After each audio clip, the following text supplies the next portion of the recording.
Welcome to Easy Learning. Exercise number 130. Ministers of the Crown have various duties to perform on behalf of their government.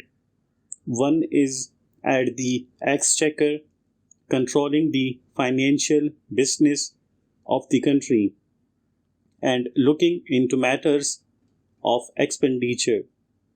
And in this work, he has often to meet criticism from the wealthy classes, from leaders of commerce, and from manufacturers because he seeks to tax the commodities they manufacture or export.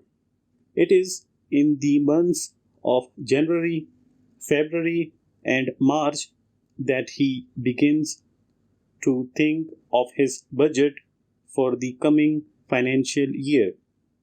Another is exchanging views with foreign powers, and it is necessary that he maintains an imperturbable manner under all circumstances and displays a broad spirit in his views.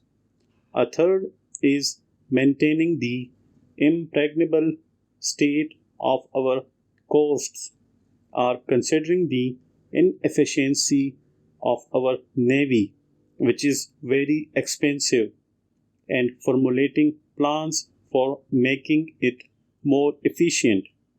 A fourth has to deal with the treatment of prisoners who are confined for offenses of various kinds.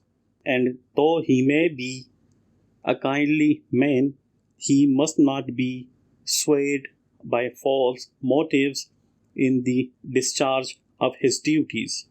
A fifth is concerned with the health of metropolitan and other areas throughout the land.